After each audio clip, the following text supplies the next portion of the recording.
그리고 여기 점심은 준비되어 있으니까 그냥 자유롭게 드시면서 편하게 했으면 좋겠어요.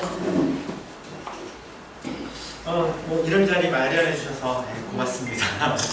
공룡 촬영 네? 시작하니까 네. 담아놔서 하세요. 올릴 거예요, 이거는. 올릴 겁니까? 네. 쫄지 말고 얘기하세요.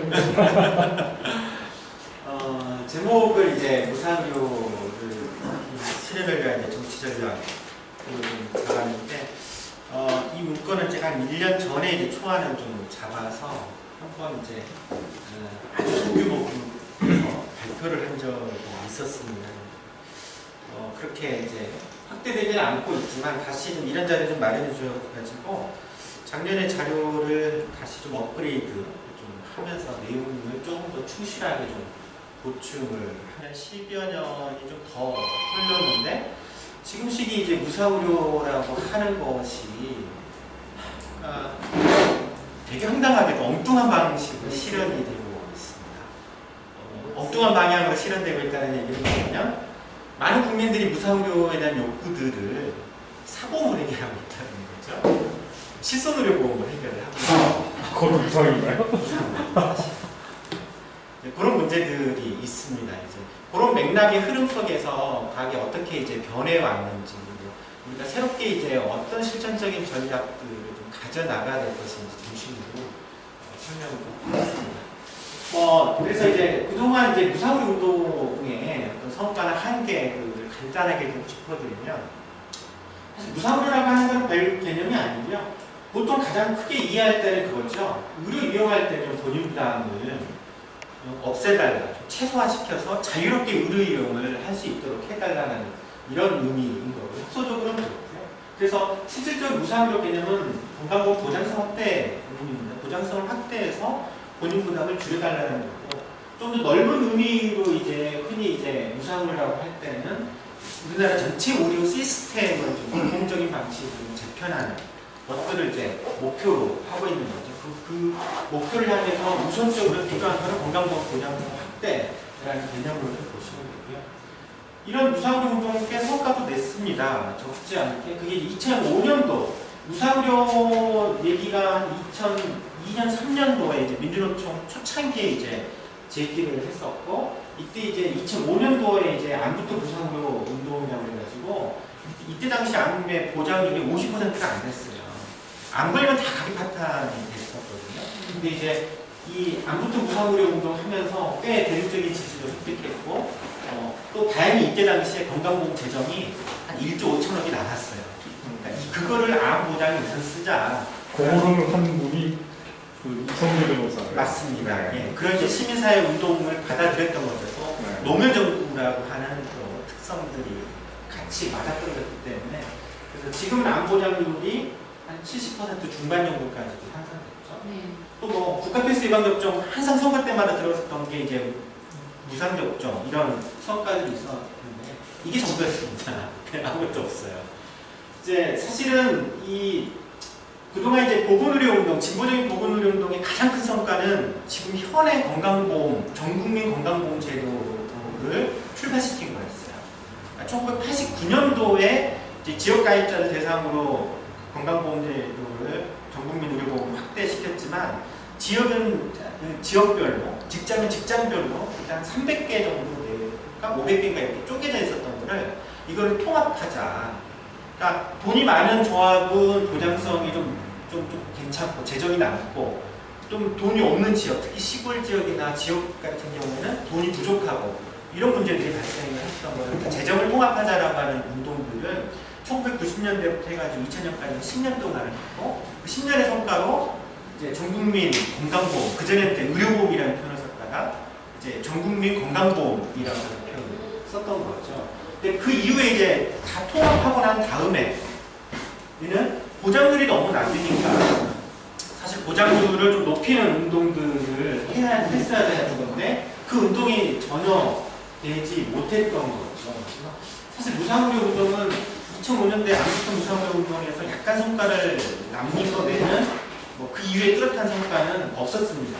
뭐 몇 가지 이유가 있습니다만은 가장 큰 이유는 정치적인 문제였던 거죠. 노무현 정부가 초기에는 공공의료도 확대하겠다, 보장성 확대하겠다 했고 조금은 성과는 내었지만 그다음 후반부에서는 완전히 그 의료산업 선진화위원회 만들면서 의료 영리화 정책들을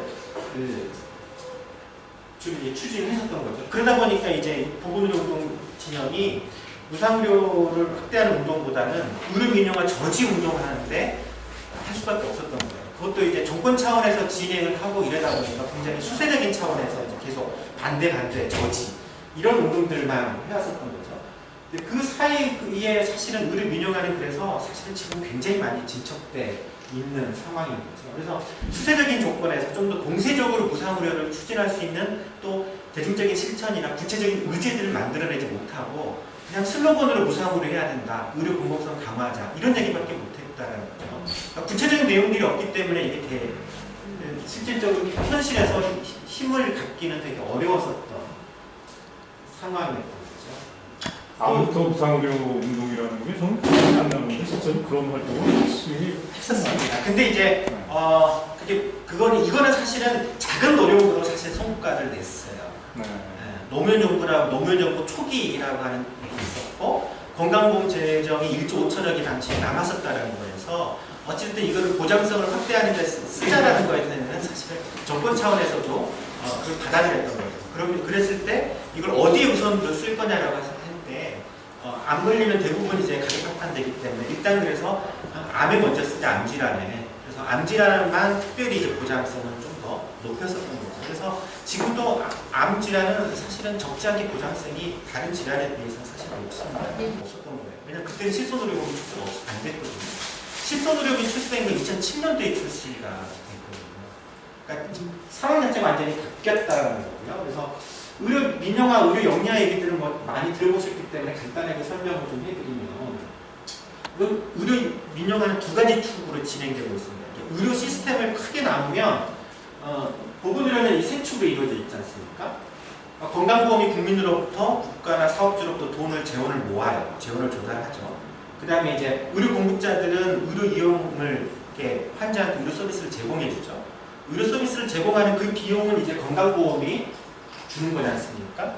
그래서 이 세 축이 있는데 그래서 의료 민영화는 의료 공급 체계는 재원 조달 체계, 익숙하게 그냥 건강보험 이런 제도가 있는 거고 의료 공급 체계나 의료 서비스 제공자가 있는데 이 양축에서 벌어지는 게 의료 민영화예요. 그러니까 지금 논란이 되고 있는 원격의료라든지 영리 자회사 문제들은 의료 공급 체계 영역에서 영리화인 거고 그 다음에 건강보험 보장 대신에 사보험을 계속 활성화시키는 실손의료보험을 출시하게 하고 허용해주고 확대시키는 정책은 재원조달 측면에서 건강보험 역할이 아니라 사보험의 역할을 들거든요. 민간의료보험의 역할을 확대시키는 사실은. 그래서 실손보험료를 따로 내서 그렇지 의료 이용할 때는 지금 그래서 사실상 무상의료인 겁니다. 어떤 의미인지 아시죠? 실손의료보험이라는 게 다른 나라들은 저런 게 없나요? 아니면 당연히 없죠. 금융감독당국이 허가를 안 하는 거예요? 아니 할 수가 없죠. 왜냐하면 유럽은 전부 다 국가보장으로 가능하니까 사회보험이라든지 국가보험으로 다 되기 때문에 실손의료보험이 있을 필요가 없습니다. 그러니까 시장에서 보험회사들이 출시하는데 안 팔리는 건지 아니면 원천적으로 봉쇄해야 하는 건지 출시하는 게 의미가 없죠.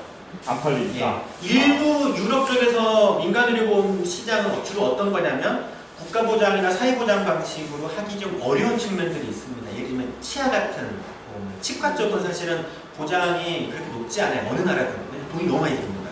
그런 거 정도 이제 일부 보완 형태로 민간의료보험이 판매가 되고 있고요. 유럽의 민간의료보험 시장의 딱 절반은 독일이 갖고 있어요.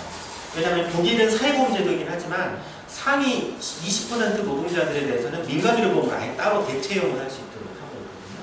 근데 그 규모가 워낙 커서 독일의 민간의료보험 시장이 유럽 전체의 반을 차지하고 있다는 거죠. 그리고 이제 미국 같은 경우는 실손의료보험 형태가 아니고 아예 65세 이하에서는 민간의료보험이 다 통째로 해결을 하고 있는 거예요. 일부 저소득층에 하는 메디케이드라고 하는 것을 제외하면 실손의료보험 형태가 있는 건 일본이 조금 남아 있습니다. 일본이 조금 있는데 우리나라처럼 이렇게 되어 있는 나라는 전 세계에 없다라고 보시면 그거 안 되면 큰일 날 줄 알아요. 우리나라 그 실손의료보험의 구조하고요. 네. 미국의 그 민간의료보험 구조는 어떻게 달라요? 우리 현행 실손의료보험은 건강보험이 해결해주지 않는 본인 부담 의료비, 네. 법정 본인 부담, 비급여 본인 부담의 90%를 실손의료보험이 해결해주죠. 근데 이제 미국 같은 경우는 민간의료보험은 이거 통째로 민간의료보험 해결하는 거예요. 그러니까는 그 우리나라 실손의료보험 보충적이라는 점에서만 미국하고 구별되는 거네요. 아. 그러니까는 슬슬 저 공의료보험을 줄여가고 그걸 그렇죠. 없애면 같아지는. 예, 이게 이제 실손의료보험이 계속 확대되면서 이제 건강보험을 잡아먹는 방식으로 이제 삼성이 생각했던 게 그거였습니다. 그 2005년도에 이미 삼성은 그 생각까지 다 하고 있었죠. 저거 누가 허락한 거예요? 청와대에서 노래농구 청와대에서 누가 허락한 거예요? 그저 이광재가 저기 네. 그 세리 그러니까 저 네. 삼성 경제연구소에 네. 연구 보고서를 갖다가 네. 노무현을 주니까 아 이렇게 참 근사한 게 있었냐고 했다는 거 아니에요? 하는 표현을 쓰면서 이제 지금 다 민영화라고 하는 그 표현을 쓰기 시작했어요. 이명박 정부가 그 정도로 아예 넘기려고 했다는 건 일반인들 모르잖아요. 모르죠. 그걸 좀 정확하게 홍보. 네. 그때 당시에 이제 그런 얘기를 했었어요. 그래서 네티즌들이 의료 민영화 네. 가는데 이렇게 이제 그래서 광우병 촛불 쇠고기 문제까지 해서 핵심 아젠다라고 등장을 했었던 거죠. 그리고 이제 다행히 이제 촛불이 있었기 때문에 이명박 때 저지를 했었던 거지만 이제 국소적으로 이제 경제자유국이라든 제주도라든지 이쪽으로 계속 영리병을 허용해 주는 방식들을 추진을 했었던 거고 지금 이 박근혜 정부는 이제 더 강력하게 이제 추진을 하고 있는 거죠.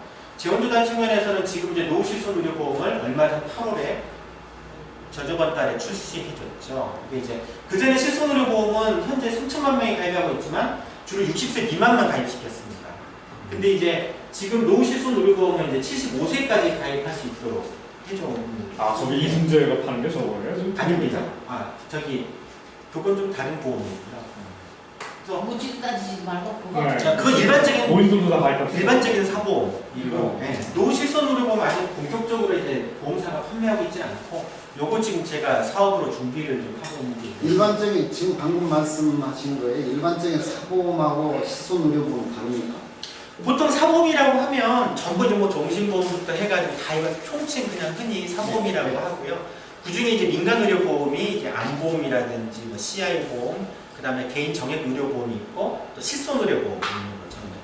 실손의료보험은 실비보상을 해주는 네, 실비. 네, 보험을 얘기를 하는 거고. 이게 참 재밌습니다. 노후실손의료보험이 왜 8월에 출시됐을까요? 어르신들을 대상으로 판매하는 보험. 아, 기초연금 때문에. 기초연금이 7월부터 지급됐습니다. 7월 25일인가요? 그 돈마다 뭐 가입하나 이거요? 그는 또 물고 먹을 수 없어. 그래서 8월에 출시된 겁니다. 야, 재밌네. 그래서 지금은요, 이제 민간의료보험이 노후실손보험까지 출시됐기 때문에 거의 건강보험이 전 국민을 포괄할 수 있는 것처럼 실손의료보험도 이제 거의 노후까지 가입할 수 있는 이 진영을 확보하고 있는 이런 상태죠. 했었던 거였던 거고요. 그래서 사실은 하지는 못했지만 성공을 하지는 못했지만 어쨌든 지금은 점차 이 운동이 다시 공감대나 이런 것들은 시민사회 영향이 정당이나 많이 확대되고 있는 이런 상황이지 않나 싶고요. 그래서 기존의 이제 흐름들을 제가 간단하게 설명해 드렸고요. 그래서 이제 조금 더 좀 자세히 이 보건의료 시스템을 이해하기 위해서 조금 더 넓게 좀 볼 필요가 있겠습니다. 그래서 일단 뭐 국민의료비 문제부터 시작을 하면 뭐 보건의료 체계나 이런 거에 대해서 간단하게 설명하면 사실 그겁니다. 이제 여러 가지 국가마다 다르죠. 예. 이거 이제 재원 조달을 어떤 방식으로 하느냐에 따라서 예를 들면 조세로 하면 NHS, 영국 같은 방식이고 우리 독일이나 이제 프랑스 이런 나라는 사회보험 방식, 우리나라는 약간 이거를 합쳐놓은 방식이죠. 사실은 국가의 책임이나 이런 거를 좀 국고 보조율이 한 20% 정도 되지 않습니까? 그런 방식으로 있고 미국은 완전히 이제 민간의료보험이 주도하고 있는 이런 시스템으로 나왔었는데, 일단 우리 그 현행 이제 국민의료비 전체 국민의료비 현황을 좀 간단하게 살펴보면 지금 현재 2012년도에 GDP 대비 한 7.6% 정도를 국민의료비로 지출하고 있습니다. 그 비중은 굉장히 적습니다. OECD 평균에 비해서는 한 OECD 평균이 9.3% 정도 되는데 1.7% 낮아서 한 22조 정도는 좀 적어요. 이게 사진에서는 좀 흑백으로 나와서 그렇게 하지만 OECD 평균이 이고 우리나라는 7.4%, 2011년도 기준. 압도적으로 많은 나라는 미국이죠.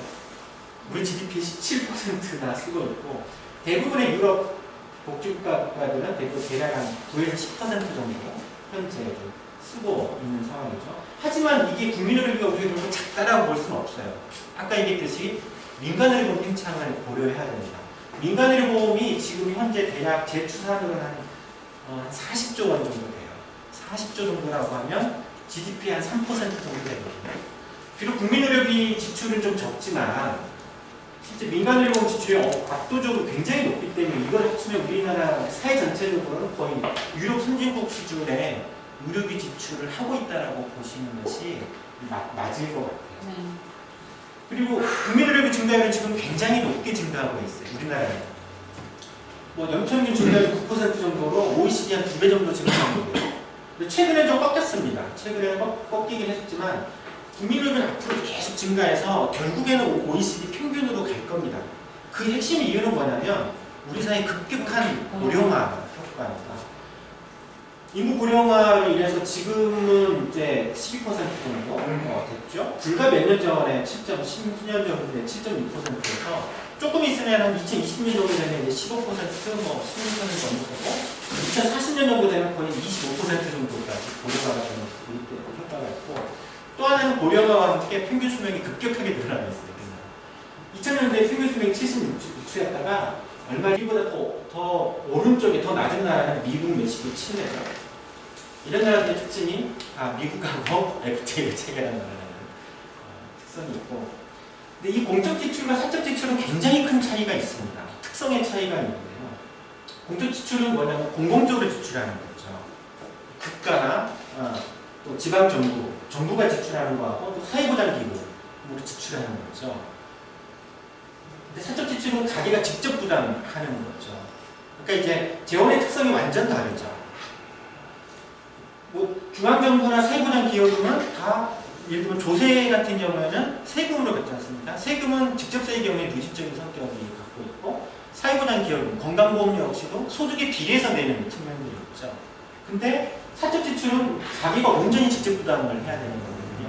예를 들면 병원비가 400만 원이 나왔다, 본인 부담이. 그럼 똑같은 병을 이건희가 알아도 이건희도 400만 원 나오고 월 100만 원밖에 못 버는 사람도 똑같이 400만 원 나온다는 거죠.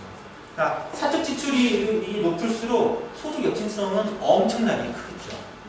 그래서 이제 이 비중을 공적 비중을 늘리고 사적 비중을 줄여나가는 방식의 의료 개입을 해야 되는데 거기에 핵심이 바로 건강보험 제도인 거죠.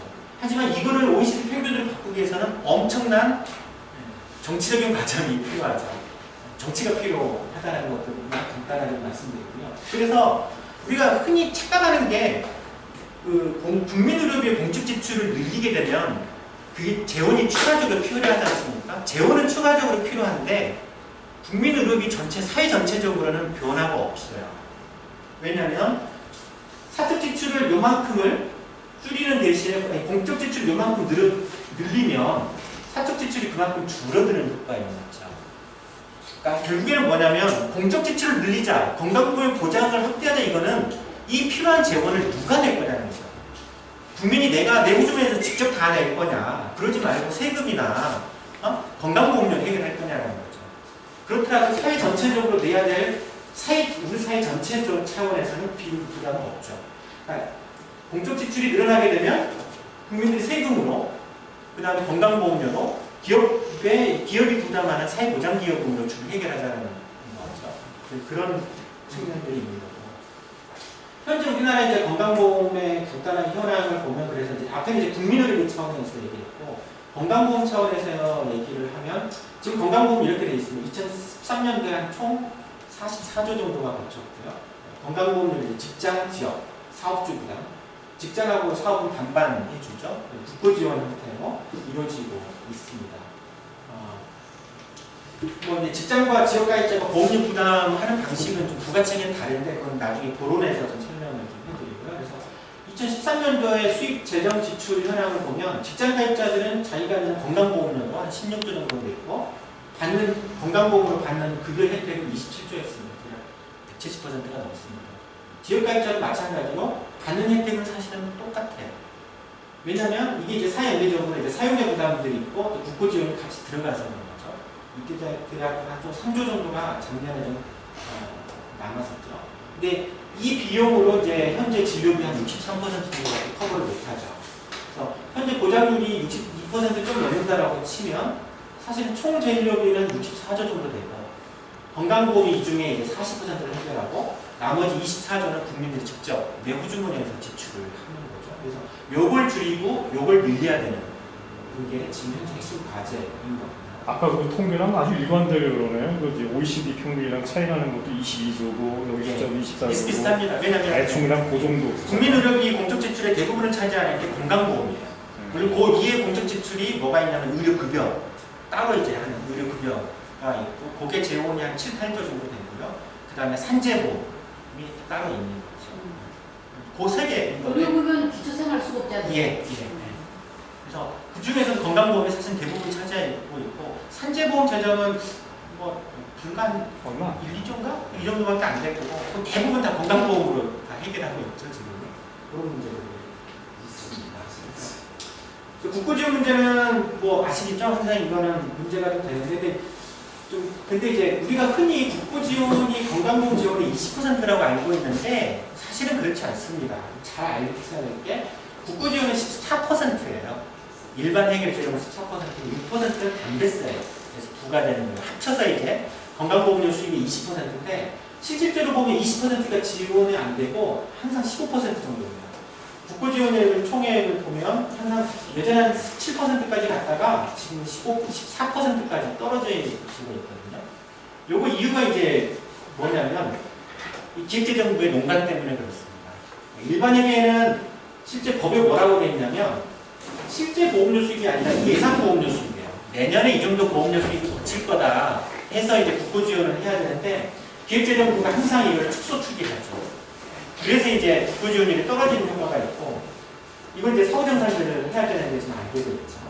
또 하나는 건강보험료 수익 6%가 건강증진기금인데 실제 6%가 아니라 사실은 3%도 지원이 안 되고 있어요. 왜냐하면 이건 담배세 인상이 안 되고 있거든요. 담배세가 인상되면 바로 저게 늘어나나요? 늘어납니다. 네. 아 그럼 담배세 인상이 좋은 거네요? 저 정도. 건강보험 입장에서는 그렇죠. 네. 근데 이제 사실은 일반 해결을 20%로 가야 되는 게 맞고 담배세는 따로 이제 건강증진기금으로 따로 목표로 써야 되는 게 맞습니다. 그래서 보면 건강보험 재정이 계속 증가함에 따라서 국고 지원도 늘어나긴 했지만 건강증진기금은 거의 1조 수준에서 지금 몇 년 전부터 늘어나고 있지 않습니다. 그런 문제도 있습니다. 그 하나 더 저기 사후정산제라는 그 제도가 있으면은 저 꼼수를 못 부린다는 거잖아요. 그러면은 저거는 그냥 국회 입법 거치지 않고 그냥 대통령이 그냥 지시하면 되는 거 아니에요? 아니요, 그 법을 바꿔야 됩니다. 법에 예상보험료라고 되어 있기 때문에 예상보험료는 기획재정부가 결정하거든요. 그럼 그 건강보험에 관한 법률을 바꿔야 돼요? 예. 그래서 이거는 이게 한 10년 전 거의 가까이 전부터 계속 저기 법안 발의를 매년 해요. 근데 이제 논의 자체가 전혀 이루어지지 않는 거죠. 국회에서 저걸 총대 메고 나가는 국회의원이 한 명도 없는 거예요? 뭐 발의만 계속 하고 있는 거죠. 실제는 전혀 안 되고 있는 상황입니다. 그리고 이제 이런 상황이다 보니까는 건강보험 보장이 낮고 그래서 지금 이제 의료 양극화 자체는 굉장히 심각한 상태입니다. 보시면 특히 이제 가계 지출에서 차지하는 비중이 저소득층일수록 훨씬 크죠. 제가 이제 그 분석한 자료인데 가계에서 이제 보건의료비 지출하는 게 평균이 한 15만 원 정도 지출하는데 가계 지출하는 게 평균 6.5%인데요. 저소득층은 한 11만 원 더 적게 지출해요. 왜냐하면 이용을 안 하기 때문에 비용 부담 때문에 이용을 안 해서 실질적으로 더 적죠. 고소득층은 더 많죠. 근데 이제 소비 지출에서 차지하는 비중은 저소득층일수록 훨씬 더 많이 차지하죠. 그러니까 돈이 없으니까 의료 이용도 못하고 의료 이용 잘 못하지만 그렇더라도 소비 지출에서 차지하는 비중은 높은 거예요. 의료비는 비탄력적인 성격들이 어찌됐든 갖고 있기 때문에 5%는 사실은 가중치를 둬서 따로 계산을 해봐야 되겠네요. 저걸 9.7%라는 게 11만 7천 원이 지금 거기에서 차지하는 비중이 자기 총 소비 지출액 중에서 차지하는 비중으로 계산을 한약은 안 들어가죠, 저런 데는? 다 들어갑니다. 한약도 들어가요? 예. 근데 그런 지출은 별로 크지는 않고요. 대부분 건강보험의 본인 부담 지출이. 아니, 그 과연 보약 정도는 저기 추가이 안 될까? 그것도 여기 다 들어갑니다. 이거는 제가 좀 기존에 좀 다른 의미로 저기 통계청의 가계 지출 동향 자료를 제가 분석한 자료여가지고요. 그래서 보면 가계 소비 지출 중에서 우리나라가 2.5% 평균 차지하고 있는데 다른 나라하고 비교해봤더니 압도적으로 높습니다. 예를 들면 우상우리인 영국 나라는 가계 지출에서 의료비가 차지하는 비중이 1.2%밖에 안 돼요. 스웨덴도 3%, 미국이 의료 용이화된 미국하고 비슷한 정도의 보건의료비 지출을 하고 있죠. 영국이나 이런 데는 신기하게도요, 보건의료비 지출이 가계에서 차지하는 보건의료비 지출이 담배값하고 술값보다 더 지출이 낮아요. 영국은 무료 무상의료. 네, 완전 무상의료다 보니까. 여기 그나마 잡히는 거는 개인적으로 약국 가서 타이레놀 같은 거 사 먹고 감기 걸렸을 때 그런 지출. 저기 거기서 그 미국이 지금 6.7%라고 하는 게 미국의 민간 의료보험 시스템에서 지출이라는 겁니까? 총액입니까? 아닙니다. 가게에서 이건 직접 부담하는 겁니다. 그러니까 민간 의료보험 지출하는 거 말고 빼고 가게에서 직접 이제 의료비가. 왜냐하면 미국 민간 의료보험이라고 하더라도 보장 수준이 그렇게 높진 않아요. 그러니까 본인 부담이 굉장히 셉니다. 그럼 이중으로 내는 거네요. 자기가 병원 가서 그렇죠. 재고 민간 사보험 들어가는 거 꺼내고. 그럼 저기 실제로 그걸 두 개 합치면 6.7% 훨씬 더 높은 거네. 미국은. 그렇죠. 네, 미국이 그렇게 되면 미국에서 민간 의료보험을 가입하면서 내는 그 의료보험금, 보험료 그 수준은 몇 %인가요? 그거는 통계 안 나와있나? 저기 미국 보험자가 따로 다른 데이터를 갖고 있는데 미국은 민간의료 4인 가구 기준으로 민간의료 보험료가 1년에 15,000달러입니다. 그렇게 많아요? 예, 15,000달러. 그거 역시도 65세 이상은 미국 메디컬하고 공보험을 다 커버해주고 65세 미만은 민간의료 보험을 해결하는데 그렇게 하려고 하면 15,000달러의 보험료를 내야 되고요. 평균이 그렇습니다. 근데 그 15,000달러를 가기가 직접 내느냐 그렇지 않습니다. 미국은 고용을 하게 되면 회사에서 한 75%를 내주고 15,000달러의 25%만 가게에서 이제 직접 본인 부담으로 내고 있죠. 이게 민간의료보험 자체가 그렇게 돼요. 그러면 뭐 실업 상태에 빠지거나 하면 왜 당장 없어지나요? 그럼 이제 무보험으로 돼 있는 거예요. 그러니까 미국에서는 자영업자들은 기업이 내주지 않기 때문에 내 돈으로 다 해야 되기 때문에 미국 자영업자들은 대부분 무보험자들이에요. 저희 이모랑 동생이랑 미국 사람들 다 무보험이에요. 20년째. 네, 무보험일 거예요. 자영업을 하시면 너무 비싸서요. 15,000달러 어떻게 보험료를 냅니까? 불가능합니다. 그 뉴욕에 다니는 사람들이 이빨이 빠져서 돌아다니는 이빨을 치료를 할 돈이 없어. 뉴욕에 가면 이빨 빠진 사람이니까. 그래. 그리고 이제 이것도 제가 분석한 자료인데 가계 파탄 비중. 그러니까 이제 파국적 의료비 지출해가지고 자기 가처분 소득의 40% 이상을 의료비를 지출하는 가구가 전체 가구의 한 2.1% 정도 되더라고요. 근데 이게 20분위로 나눴을 때 하위 20%는 거의 10% 가까이가 파국적 의료비 지출에 노출되어 있어요. 그러니까 가계 파탄이 굉장히 높은 상태로 되어 있는 거예요. 저런 거는 논문이 있나요? 아니면 조사 자료 보고서가 있나요? 파국적적으로? 예, 그 제가 직접 분석을 했고 올 초에 정의당에서 토론회로 제가 발표했던 자료. 제가 어떤 데이터 가지고 저런 걸 찾아요? 통계청의 가계 동향 조사가 있습니다. 네. 가계 총 수입이 얼마고 거기에 지출을 각각 항목별로 식료품비, 주거비 등등 의료비 항목들이 있습니다. 그거 데이터를 제가 로데이터를 받아서 의료비 얼마 썼는지랑 얼마 돈을 버는지를 딱 해보면 40% 넘어가는지 그게 정확한 거니까. 겁니다. 로데이터를 가지고 제가 분석을 한 거예요. 와, 10%나 그리고 이제 그러다 보니까 저소득층일수록 사실 의료 이용을 잘 못해요. 그러니까 이거 이제 건강보험 데이터인데, 그러니까 평균적으로 건강보험 급여 현황을 소득 분위별로 20분위로 나눠서 이렇게 그러니까 5분위로 나눠서 보면 저소득층은 아무래도 의료 이용량이 좀 많기 때문에 좀 높긴 하지만 평균에 근접하긴 하지만 특히 이제 2분위 이 정도에서는 평균보다도 의료비 지출이 훨씬 더 적습니다. 굉장히 큰 문제죠. 영국 같으면 저소득층일수록 건강 수준이 낮기 때문에 의료 이용량이 더 늘어야 되거든요. 더 많아야 되는데 우리나라는 거꾸로 되어 있어요. 소득이 높을수록 의료 이용량이 더 많죠. 이 사람들은 자기 본인 부담이 없으니까 자기가 필요한 만큼 의료 이용을 하는 거고, 그 밑에 사람들은 본인 부담이 높고 그러니까 필요한 만큼 의료 이용을 못하는 미충족 의료서비스가 존재하고 있는 상황이겠죠. 이런 이제 의료 불평등이 사실 크고 요걸 해결하려면 역시나 건강보험 보장성을 확대해야만이 소득 간의 의료 격차도 줄일 수 있는 걸로 되어 있습니다. 아까 잠깐만요. 거기에 그 5분 이별 급여 현황 있잖아요. 예. 그게 지금 돈으로 지금 61,923원. 1인당으로 예. 보험 용어라는 게 이거는 급여 건강보험에서 실제 이게 급여한 거. 그럼 말합니다. 예. 보험 용어가 아니고 보험금. 보험금입니다. 예, 잘못되어 있네요. 위에가 보험금. 이제 보험료는 이제 보험료를 이제 소득 수준을 이렇게 구간을 나눈 거고요. 이제 실제로 건강보험공단에서 지급하는 보험료 5분 예. 이별 급여 현황. 예. 좀 어렵습니다. 이쪽이 용어나 이런 게좀 낯설으시. 보험료 5분 이별 급여 현황. 그 다음에 중요한 이제 민간의료보험 현황에 대해서 말씀을 드리겠습니다. 뭐 건강보험이 안 되니까 이제 민간의료보험이 굉장히 많이 가입하고 있죠. 네. 2010년도에 평균 보니까 가구당 한 3.8개 정도의 민간의료보험이 가입하고 있고요. 가구당 월 평균 23만 원을 가입하고 있습니다. 자, 한번 딱 제 기준이세요. 계산기 좀 읽어보세요. 그래서 민간의료보험 총 규모가 한 33조 정도 됩니다. 2008년도 정도에.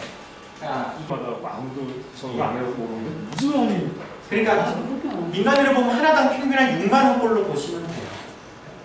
그렇게 되면 계산이 나옵니다. 그러니까 중산층 이상이라고 하더라도 이상은 기본적으로 3, 40만 원이 기본이에요. 많은 사람들은 50만 원 이상 지역에 돌아다녀 보면 굉장히 많습니다. 근데 저소득층을 보세요. 연간 1,000만 원, 2천만 원밖에 못 버는 저소득층 같은 경우는 가입 대수가 1개, 2개 정도. 소득이 없으니까 못하는 거죠. 이런 문제들이 발생되기 때문에 사실 민간의료보험 자체가 양극화를 훨씬 더 조장하는 측면들이 있어요. 그런 문제들이 발생을 되고 있고요. 이런 이제 소득 간의 격차, 시장 소득에 따른 영향을 받고 있는 거고요. 또 하나가 민간의료보험의 특징이 이 부분을 좀 사실 좀 강조하고 싶은데 기업 복지를 상당히 많이 하고 있어요. 그러니까 대표적으로 실손의료보험만 보면 2012년 데이터에 가입자가 3천만 명이라고 발표했는데 그 중에 500만 명 정도가 기업이 제공해주는 단체 실손의료보험. 이 단체 실손의료보험은 500만 명 중에서 370만 명이 일반 기업, 뭐 삼성이나 이런데 140만 명이 공무원, 교직원. 이제 복지카드로 다 실손보험 단체로 다 가입하고 있는 거죠. 전체 노동자의 한 30% 정도가 이미 기업이 해주는 방식으로 실손의료보험을 하고 있는 거죠. 그러니까 기업이 실손보험 가입해서 해줘서 무상으로 사실 하고 있는 거예요. 저거는 민주노총도 다 그렇게 하고 있는 거예요. 대부분 들어가 있습니다. 근데 이제 삼성 같은 경우에는 가족까지 단체 실손으로 다 해주는 경우가 많아요. 계열사 중에서. 현대는 단체 실손으로 가입해주지는 않고요. 현대 같은 경우에 이제 청구하면 권익 부담을 거의 50에서 100% 더 이제 청구하면 이제 주는 이런 방식으로 지금 현대는 하고 있더라고요. 그런 방식이고 그래서 뭐 단체 실손이 아니더라도 상당히 이제 대부분 의료 공제 방식을 많이 하고 있고 이거 자체가 사실은 이 노동계급 내의 양극화를 더 악화시키는 문제들이 있어요. 그러니까 기업복지 혜택은 대부분 안정된 직장, 중상위의 정규직들인 거죠. 반면에 중소기업 정규직이나 비정규직들, 영세 자영업자들은 기업이 해주는 거 없잖아요. 다 내 돈 내고 그냥 소득적으로 적은데 내 돈 내고 해야 돼요. 그러니까 기업복지 대상자는 노동계층 내에서는 상위 계층이고 현재 사회보장 건강보험이 비록 낮지만 보장이 낮지만 기업복지로 다 커버가 하고 있고 요거 부족한 것도 개별적으로 민간의료보험 소득도 있으니까 또 가입해. 그래서 사실은 필요한 의료소득을 다 충족하고 있죠. 근데 이제 그렇지 않은 이제 기업복지 혜택 못 받는 대부분 중하위권의 노동계층 같은 경우는 건강보험의 보장이 낮은 걸로 거의 무방비 상태에 돼 있는 거예요. 그러니까 또 미충족 의료서비스가 발생돼요. 그래서 기업복지라고 하는 것이 사회보험의 건강보험의 보장이 낮으면 기본적으로 양극화가 발생되는데 이거를 기업복지로 해결하게 되면 상위 계층은 더 이용량을 충분히 필요한 만큼 이용하게 만드는 효과가 있기 때문에 이 취약한 사회복지로 인한 양극화를 더더욱 벌리는 역할들을 하고 있는 문제들이 발생이 됩니다. 그래서 또 이 기업복지는 다른 정책 효과들이 있어요. 일단 소득제품 교육을 반감시킨다는 거고 또 하나는 기업의 입장에서 보면은 기업복지를 하는 게 비용이 훨씬 적게 들어갑니다. 사회보장을 늘리게 되면 국가가 기업이 부담해야 되는 사회보장 기여금, 기업주 부담금이 있잖아요. 건강보험에. 이게 늘어난단 말이죠. 이게 늘어나는 것보다는 차라리 그냥 기업복지 자기 해결해주는 게 비용이 훨씬 적게 들어갑니다. 그건 제가 아마 예전에 3인전을 했었던 거야. 아마 동계산까지 한번 해놨었던 걸로 보이는데요. 또 하나는 기업복지로 다 해결을 하게 되면 이 노동에서 무상의료, 무상교육에 대한 요구 자체가 사라지죠. 위축이 되죠. 없어지죠. 민주노총에서 지금 무상의료, 무상교육 운동을 하고 있지 않지 않습니까? 저는 이런 효과라고 보고요. 또 이런 단체 실손 같은 기업복지는 이게 확대되면 미국식 민간의료보험이에요. 미국 장례비나 해결하라고 하는 그런 보험이고, 근데 건강보험도 마찬가지죠. 건강보험은 내는 건 똑같아요. 정보 건강하는 사람, 소득 있는 사람들이 내지만 이 건강보험은 자기 혜택 보지는 않죠. 이 젊은 층이 부양하는 아이들과 어르신들이 혜택을 받는 구조이고, 이거를 사회로 연결시킨 게 건강보험 제도인 거죠. 근데 민간의료보험은 오직 가입한 사람만 해결을 할 수 있어요. 그러니까 실제 의료비 빵꾸는 여기서 납니다. 그래서 민간의료보험이 아무리 쏟아부어 봐야 사회 전체적으로 이 의료비로 인한 파탄을 막을 수가 없어요. 당장 나는 되죠. 내가 지금 당장 가입하면 30, 40대 젊은 층에서 나는 해결할 수 있지만 내가 나중에 노후는 해결을 못해요. 그런 문제들이 발생되는 거고요. 그러다 보니까 이거는 민간의료보험 나중에 다 해약합니다. 가입해놓고요. 한 5년 지나면 어떤 보험이든지 절반 이상은 다 해약해요. 해약하고 또 가입하고 이런 방식을 지속 가능성이 없고요. 사업비 문제도 심각하죠. 건강보험 지금 아까 제정이 아니라 대략 40조라고 했잖아요. 근데 그 중에 건강보험의 사업비는 3%, 1.2조를 쓰고 있습니다. 근데 민간의료보험 재정도 거의 40조거든요. 근데 이 재원의 민간의료보험이 20에서 25%가 그냥 천수 사업비에 8조에서 10조를 쓰고 있어요. 건강보험은 같은 재정인데 1.2조밖에 안 쓰는데 민간의료보험은 몇 배를 쓰고 있나요? 6, 7배 이상 더 많이 쓰고 있는 문제죠. 불필요하게 이게 돈이 낭비되는 측면이 있고, 나중에 되면 민간의료보험 건강보험 잡아먹으려고 할 건 너무나도 당연한 거고, 이게 이제 2005년도에 이제 삼성생명 내부전략보고서가 그때 이제 이진석 교수가 자료를 꼭 빼내와가지고 혼란적이 있었죠. 그래서 이런 상황 속에서 이거를 해결하려고 하면 어떻게 할 거냐. 제가 하고 있는 운동이 이제, 그래서 지금은 이제 건강보험 하나로 운동이라고 해서 5년 더 내자라는 개념인 건데, 이거 자체가 사실은 이거는 부담을 늘리자, 노동자의 부담을 늘리자라는 운동이 아니라 사실은 의료비 부담을 줄이는 거죠. 과중하게 본인 부담으로 할 게 아니고 건강보험은 차라리 이거를 건강보험으로 돌려서 해결을 하자라는 거기 때문에요. 실질적으로 의료비가 줄어드는 효과가 있는 거죠. 왜냐하면 사적 지출은 내가 다 내야 되고 소득과 무관하게 왕창 내야 되지만 건강보험으로 넘어가는 순간 소득에 따라서 정률 부담을 해주죠. 나머지 절반은 사업주와 국고 지원으로 해결해 주지 않습니까? 실질적으로 국민 입장에서는 의료비 지출이 더 줄어요. 사회 전체적으로는 국민 네가 100% 낼래 아니면 소득에 따라서 세금과 건강보험료 그리고 기업 부담으로 해서 해결할래, 이 차이인 거죠. 그런 문제 있고, 또 이게 되면 사실 건강보험으로 대부분의 병원을 해결하게 되면 사보험 필요가 없어지죠. 당장 건강보험 하나로가 실현되는 순간 바로 해야 될 일은 실손의료보험 해약하는 겁니다. 당장 가서 이제 뭐 그런 문제들이 있는 거죠. 예전에 이제 건강보험 하나로 운영해서 그런 재원이 얼마 정도 필요할 거냐? 대략 한 14조 정도. 이거는 여전히 대충 계산해봐도 유효한 재원 정도 되더라고요. 그 14조 정도 추가 재원이라고 하면 대략 건강보험 보장률이 80% 정도 만들 수가 있고, 그 14조 재원도 국민들이 다 내는 게 아니라 사업주와 국고가 나눠서 내기 때문에 대략 절반가량만 국민들이 내면 되죠. 그 절반 정도의 국민들이 내는 것도 대부분의 국민, 전체 국민의 70%가 내야 될 거는 요거에 또 한 40%만 내면 됩니다. 실제 14조 정도에서 국민들이 건강보험료 부담을 하는 거는 실제 전체 재원의 한 20%가 안 돼요. 소득에 따라서 내기 때문에. 그러니까 조금 건강보험료 인상되는 것 자체가 부담이 늘어나는 건 전혀 아니다라는 거죠. 그 대신에 이 14조만큼 혜택은 국민들이 다 가져가는 거예요. 그렇게 하는 거죠. 또 이제 그렇게 되면 당장 실손의료보험을 줄일 수가 있습니다. 이게 민간의료보험의 반이 지금 실손의료보험, 반 이상이라고 보시면 되거든요. 그래서 대충 제가 이거를 현재 상태에서 2003년도 기준으로 하고 건강보험 보장이 확대됐을 때 이렇게 되는 거를 제가 표로 좀 해봤습니다. 비록 현재 국민들이 이 정도 내고 있는 거에서 보장 보험료 인상을 통해서 한다고 하면 한 6.5조가 더 늘어나는 효과가 있지만 국민은 6.5조 본인부담 건강보험료를 더 내지만 본인부담은 13조, 14조 정도가 줄어드는 겁니다.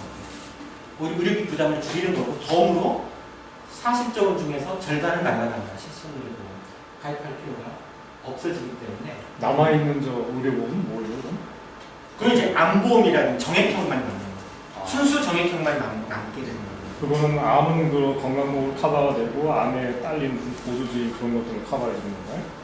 예, 그러니까 암 같은 경우는 정액이니까 건강보험 보장은 아무 문제 없는 거예요. 건강보험 보장은 암을 치료받는 건 100% 건강보험으로 되는데 예. 암 걸려서 일 못하고 이런 성병수당 그렇죠. 성병수당 개념으로 4천만 원 더 받겠다 이런 거 그건 상관없는 거예요. 그러니까 제 계산은 실손 쪽만 계산한 거고요. 실제 치료하고 보면 건강보험 보장이 확대되면 암보험이나 이런 것도 정액형 보험도 같이 시장이 죽어요. 줄겠죠. 네, 상당 부분 대부분 날아가 버린다고 보시면 돼요. 이건 굉장히 큰 변화 발생이 되겠죠. 또 이런 운동 자체가 저는 또 노동계급의 결속력을 사회연대의식이고요. 계급식을 고취시키는 운동이라고 하는 측면들도 좀 있을 것 같아요. 그래야지 그런 측면들이 있다는 거. 이거는 뭐 아실 거고. 또 하나는 이게 우리는 그동안 이제 보통 일반적인 좌파들이 생각을 할 때 자본주의 병폐라는 이런 좀 계급투쟁으로 생각을 하는데 그래서 복지 영역은 마치 계급투쟁의 영역이 아니고 계급투쟁의 어떤 부산물로서 이해하는 경향도 있는데 그렇지가 않습니다. 이거는 좀 잘 아셔야 된다고 생각하는 게 사실 지금에서 노동과 자본의 핵심 대립 지점은 뭐 임금이라는 이런 것도 있지만 계급적인 측면도 있지만 이미 복지 측면에서도 굉장히 핵심적인 대립각을 형성하고 있어요. 거기 이제 유럽하고 달라요, 상황이. 유럽 쪽에서 대부분 무상으로 할 때는요, 자본의 반발이 없었어요. 전후에 다 무너진 상태에서 그냥 국가가 하겠다고 하니까 아무 반발이 없었던 거죠. 이해관계가 없었어요. 복지 영역에. 근데 우리나라 같은 경우에는 다르죠. 우리는 이미 시장 복지가 굉장히 팽창되어 있단 말이죠. 민간의료보험 시장만 하더라도 지금 40조 정도 되고요. 뭐 종신보험이든 이 사보험사들이 생명보험사하고 손해보험사들의 총 연간 보험료 수입이 지금 200조거든요. 총. 그런 거는 이제 개인연금, 뭐 일부 퇴직연금도 있고 뭐 저축보험까지 합친 거긴 하지만 그 정도 규모란 말이죠. 거의 국세에 맞먹는 규모의 보험료 수익을 갖고 있기 때문에 사활이 걸려 있어요. 이 시장은.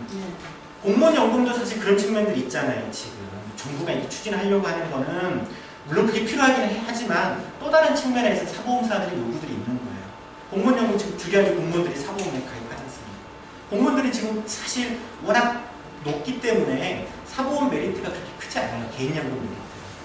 일반 기업은 국민연금을 해야 되니까 기껏해 한 100만 원, 뭐 150만 원 사이밖에 안 받기 때문에 사적연금을 엄청나게 많이 가입하고 있잖아요. 세제 혜택까지 갖고 있기 때문에 그런 측면들이 있죠. 그래서 의료 쪽도 마찬가지라는 거죠. 이미 이 민간의료보험 시장이 엄청나게 늘어나고 있기 때문에 이쪽 굉장히 사활이 걸려 있어요. 그리고 몇 개 보험사를 보면 삼성생명 같은 경우를 보더라도 삼성 지배구조를 유지하는 데 핵심이 삼성생명이지 않습니까? 그렇기 때문에 굉장히 중요한 거죠. 그러니까 만일에 이제 건강보험 보장이 확대돼 버리면 기업의 입장에서는 사회보장 기업은 더 늘어나겠죠. 부담을 해야 될 게 늘어나는 대신에 사보험 시장, 특히 민간의료보험 시장 완전히 푹 죽어버린다는 거죠. 적어도 삼성생명 주가의 절반은 날아갈 거다라고 저는 생각을 하거든요. 그럼 지배 구조도 흔들릴 수가 있는 거죠. 뭐 지금 뭐 이건희 같은 경우에는 지금 주식배당의 절반이 삼성생명으로부터 주식배당 받고 있어요. 그 정도 이제 막강한 거죠. 그래서 사실은 이 건강보험 하나로 운동은 보험료를 좀 더 내자는 운동이긴 하지만 사실 의료비를 줄이자는 운동이고 이거는 굉장히 노동과 자본의 아주 치열한 이 전선을 형성하는 측면의 문제가 그런 장점이 있다라고 생각이 들고요. 이제 후반부로 넘어가는 것 같은데, 근데 이제 그동안 이런 운동에 사회적 보험 예산을 통해서 보장성 확대하는 운동에 대해서 사실 비판들이 있어요. 비판의 지점에 대해서 잘 알고 계셔야 됩니다. 이건 두 가지 비판의 지점이 있는데, 하나는 보수 쪽 비판이고 하나는 좌파 쪽의 비판이 있습니다. 예전에 이제 대선 전에 이제 무상으로 한다라고 했을 때, 이제 그 새누리당 민주당이 받았을 때 새누리당이 뭐라고 그랬냐면, 우리는 분명히 한 14조 정도면 얼추 충분하다라고 봤었는데 새누리당에서 아니다, 36조에서 64조가 들어간다라고 비판을 했죠. 그래서 이제 이건 오히려 건강보험료 폭탄이다 이런 식으로 비판을 했는데, 실질적으로 그렇지는 않습니다. 새누리당은 뻥이고요, 완전 사기치는 거고, 물론 상식적으로 보장성이 늘어나면 의료 이용량이 늘죠. 의료 이용량은 분명히 늘게 되어 있습니다. 이거는 14조에 사실은 반영을 안 된 겁니다. 간호사들이 병원 더 가고. 그렇죠. 기존의 보장률이 낮아서 의료 이용을 하지 못하는 사람들이 새롭게 의료 이용을 하는 효과가 있거든요. 경제학적으로 이게 도덕적 해이예요. 그게 도덕적 해이라고요? 보건의료 경제학적인 측면에서는 도덕적 해이라는 개념이 그렇게 설명이 되어 있어요. 그러니까 뭐냐면 도덕적 해이라는 게 가격에 대한 수요 탄력성 때문에 발생되는 인센티브거든요. 이용량 증가인 거예요. 그러니까 보험이라고 하는 게 가격을 낮춰서 필요한 만큼 서비스를 이용하게 해주는 거지 않습니까? 가격을 낮추면 낮출수록 우리 이용량이 늘어나잖아요. 이게 도덕적 해이예요. 근데 이게 일반적으로는 이 도덕적 해이는 굉장히 긍정적인 효과가 있는 거죠. 사실은. 그래서 그거 필요하다라는 거고, 요거까지는 설명이 좀 어렵기 때문에, 근데 이제 의료 서비스는 기본적으로 가격 비탄력적입니다. 그래서 보장성이 확대되면 의료 이용량이 늘어나는데, 비탄력성이라는 측면들을 제가 계산을 해가지고 했더니 대략 한 2조 정도가 추가적으로 늘어나더라고요. 근데 이거는 이제 제도를 어떻게 설계하느냐에 따라서 차이가 있기 때문에 사실은 기존에는 이건 그냥 반영하지 않고 있는 거고, 그래서 무상의료를 통해서 의료 이용량이 늘어나는 거는 긍정적인 거다 오히려. 사실은 이게 미충족 서비스가 증가한 효과가 2인당으로 이렇게 이제 20분이나 나눴더라도 의료 이용량이 나타나는 거예요. 이거를 보면 두 가지로 해석할 수 있죠. 아니, 소득 수준이 낮은 사람들이, 아주 낮은 사람들은 압도적으로 많고 워낙 병이 많으니까 이 사람들이 정상일까요? 이 사람들이 정상일까요? 마치 그럼 고소득층이 의료 이용을 더 많이 하네라고 볼 수 있죠. 만일 그렇게 해석해버리면 어떻게 되냐면, 야, 그럼 고소득층에 대해서는 건강보험 보장률을 좀 낮춰야 되겠다, 본인 부담을 인상해야 되겠다는 얘기로 결론이 귀결이 돼요. 하지만 이 사람들이 의료 이용하는 게 오히려 정상적인 거예요. 이 사람들이 오히려 본인 부담이 높기 때문에 의료 이용을 못한 결과라는 거죠. 그래서 이걸 보장성을 확대해 줌으로 인해서 이 사람들이 이렇게 나타나는 거예요. 그러니까 보장성이 확대가 되면 고소득층에서 의료 이용량 증가 효과는 그렇게 크지 않아요. 필요한 만큼 대충 이용하고 있기 때문에 주로 저소득층에서 일어나는 효과가 있습니다. 그러니까 굉장히 긍정적인 측면이죠. 근데 부정적인 측면이 반드시 있어요. 부정적인 측면은 이제 과잉진료, 우리가 흔히 이제 의료 서비스 병원 자체가 워낙 요즘에는 영리추구 경향들이 세지 않습니까? 세기 때문에 보장성 확대되면 막 검사하고 뭐 이럴 가능성이 분명히 있죠. 근데 이거는 당연히 통제가 가능합니다. 어렵지 않고요. 지금 오히려 보장성 수준이 낮으니까 비급여가 많잖아요. 오히려 비급여가 통제가 안 되는 게 문제예요. 이걸 보장성 범위로 들어오는 순간 이거 자체를 드디어 통제할 수가 있거든요. 그러니까 과잉진료 하더라도 건강보험은 당연히 그걸 통제하는 게 가능하기 때문에 오히려 통제 수단이 더 확보되는 거지. 과잉진료 자체가 오히려 더 확보될 수 있어요. 통제할 수 있는, 드디어 이렇게 통제할 수 있는 수단을 확보하는 측면이 더 오히려 더 사실은 긍정적인 거고, 또 지금은 이제 이거는 재정 중립에 의해서 좀 생각을 하고 있기 때문에 얼마든지 뭐 통제 가능하고요. 건강보험이라는 것 자체가 원래 의료공급자 통제 역할이에요. 돈을 가지고 있잖아요. 갑이야, 건강보험공단이. 왜냐하면 의료공급자한테 병원에 지급해 주잖아요. 근데 지금은 보장 수준이 낮기 때문에 제대로 갖지를 못하고 있어요. 근데 의료기관 수입의 대부분을 건강보험이 준다 이러면 건강보험이 갑이지 않습니까? 줄 때 이제 이리저리 단서조항을 되겠죠. 야, 이거 과잉진료인데 다 안 줄 거야. 좀 깎아줄게. 이게 가능한 거죠. 그게 가능하기 때문에 오히려 과잉진료 문제가 심각한 문제가 아니라는 거예요. 오히려 또 통제할 수가 있어요. 그런 장점이. 잠깐만. 지난번에 다른 글에도 재정 중립 원칙이라는 말이 나오는데 네. 저게 무슨 뜻이에요? 적자, 흑자가 또 있어야 된다는 뜻이에요? 그건 뭐냐면 지금 건강보험 재정이 보장률 60%잖아요. 이걸 80%로 올려야 되는데 이 나머지 한 20% 정도는 대체적으로 뭐냐면 비급여 항목들이에요. 비급여 항목들은 굉장히 고수가로 되어 있어요. 보험수가는 저수가예요. 재정 중립이라고 하는 건 뭐냐면 지금 이걸 고스란히 총액을 그대로 반영하겠다는 거죠. 근데 지금 이제 건강보험 보장을 조금씩 확대하잖아요. 그러면 수가가 반 이상이 깎여요. 예를 들면 M&A 같은 경우에는 지금 보험이 일부가 되는데 그 전에 60만 원씩 받았던 게 보험 급여가 되는 순간 30만 원으로 깎여요. 그러니까 의료 공급자들이 보장성 확대를 반대해요. 수익이 줄거든요. 근데 이제 보장성을 획기적으로 확대한다라고 하면 결국에는 이 비급여 수가를 고스란히 반영해 주잖아요. 그것만큼. 그래서 일반 보험 수가는 같이 보험 수가는 적정 수가로 만드는 거죠. 그러니까 재원은 어차피 쌤쌤이다라는 거죠. 그런 의미에서 그런 의미. 중립이라는 예. 그래서 만일에 14조 정도면 충분해서 합의를 받는데 실질적으로 과잉 진료가 막 늘었어. 그래서 14조가 아니라 15조 늘었단 말이죠. 1조는 깎는 거예요. 1조는. 건강보험 공단에서는 우리 예측된 것만큼만 지출을 하면 되는 거죠. 그런 방식이라는 거예요. 그래서 역시 과잉 진료는 통제하는 거는 그게 문제가 아니다라는 거예요. 근데 이거 가지고 막 이렇게 좌쪽에서는 많이 비판하는데 사실 그렇지 않고요. 또 하나가 이제 뭐 노동자 양보로는 사실 뭐 비판할 거리도 없습니다. 아까 얘기했듯이 이건 뭐 왜 노동자들이 돈을 더 내는 거냐. 이 국적 호주머니 조금 더 내더라도 그거의 2배 이상 혜택을 보고 사보험도 대폭 줄어드는데 지출을 안 해도 되는데 의료비가 전체로 부담이 줄어드는 거지 노동자 양보하는 사람은 말도 안 되는 거고 그 다음에 밑빠진 보험이 아까 과잉 진료 문제라고 하는 건데 이거 역시도 이제 아까 제가 얘기했던 거죠.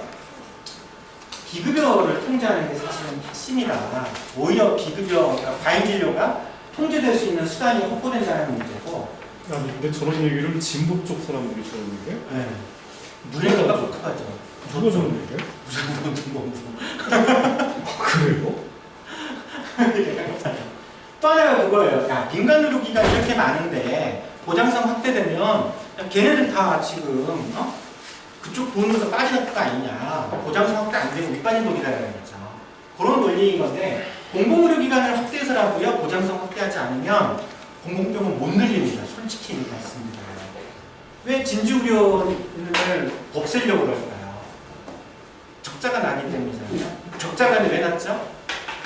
그거를 착한 적자라고 했던 거잖아요. 착한 적자라고 하면 쉽게 한마디 그 착한 적자가 나는 이유는 뭐냐면 수가가 낮아서 그런 거예요. 그러니까 우리나라 병원들은요. 정상적이고 교과서적인 진료를 하면 어느 병원 단 하나도 남을 수가 없어요. 다 문 닫아야 돼요. 그만큼 수가 자체가 굉장히 낮아요. 그렇기 때문에 의료기관들이 잘 나간다라고 하는 거는 서울 아산병원이 야 수익을 저렇게 많이 남겼는데 1년에 뭐 800억씩 남기거든요. 엄청나게 많이 진료하는 거예요. 그리고 비급여 수가를 엄청나게 많이 받는 거죠. 1인실에 입원하면 38만 원 받지 않습니까? 말이 안 되는 거죠. 사실은. 네. 특진료라 해가지고 저기 수가의 50%를 더 추가적으로 본인 부담으로 매긴단 말이죠. 이건 말이 안 되는 거예요. 사실은. 근데 공공병원은 상대적으로 비급여가 없어요. 제가 있는 공공병원에도 특진료 안 받죠. 우리 병원은 1인실이 5만 원 받아요. 2인실이 3만 원 받거든요. 진짜 몰랐어요.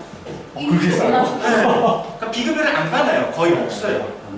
비급여가 없기 때문에 비급여 수익으로 보충했단 말이에요. 보험수가, 그러니까 기존의 병원들은 어떤 식으로 이익을 남기냐면 보험수가로는 안 돼요.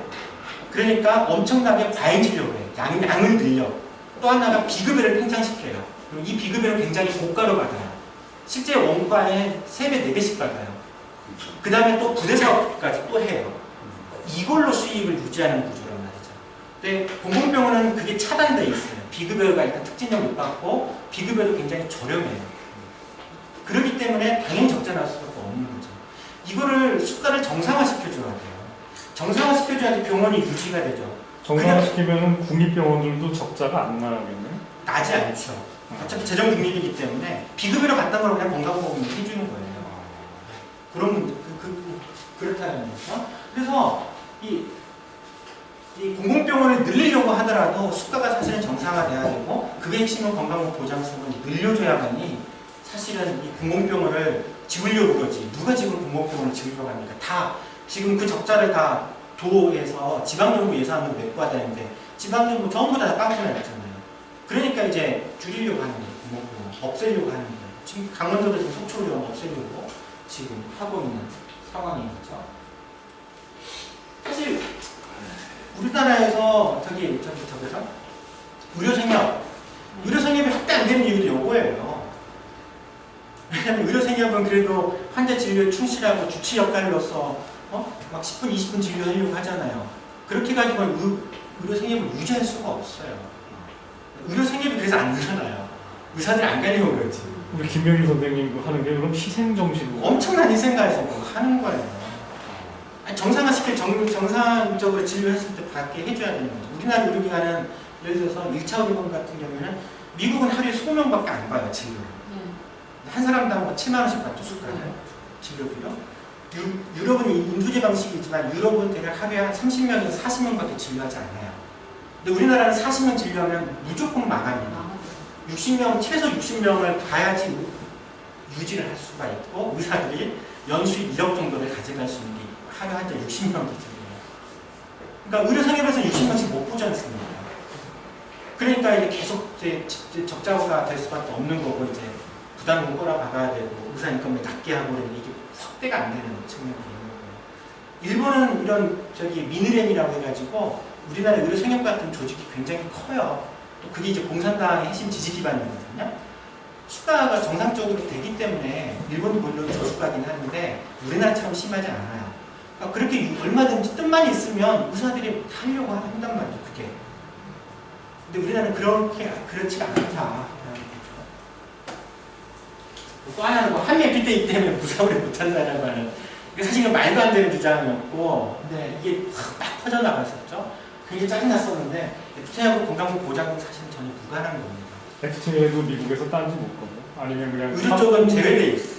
사보험료 회사들이 들어와서 영업 못한다고 뭐 투자 국가수험 같은 거 걸리든 누구.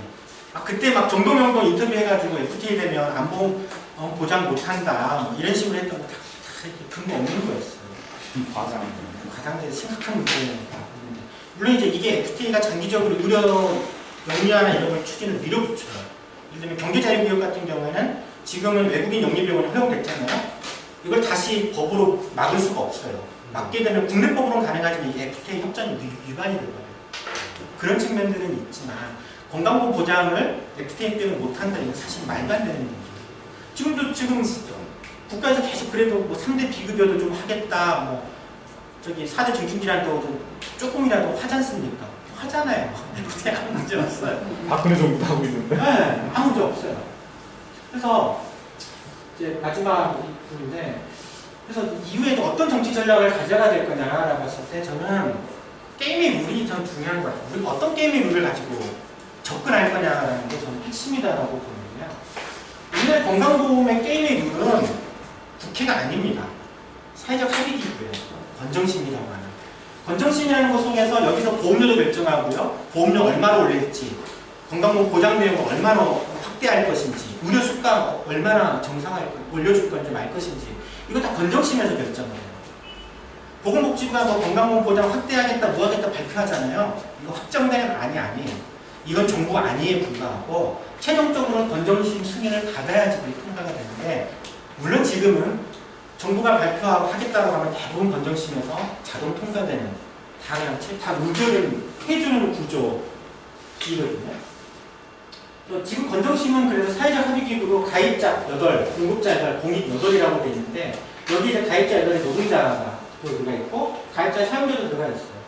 시민단체 이제 우파 시민단체가 바뀌었죠. 예전에 경실련이었다가 소비자단체 있고 농업, 자영업자 이렇게 단체도 있고 공급자로는 의사협회, 한의사협회, 간호사협회 이렇게 약사회가 들어가 있고 제약회도 들어가 있고 공익 정부가 이제 이렇게 둘 들어와 있고 공단과 평가원, 전문가 사인 이런 식으로 구조해서 여기서 결정을 하는 거예요.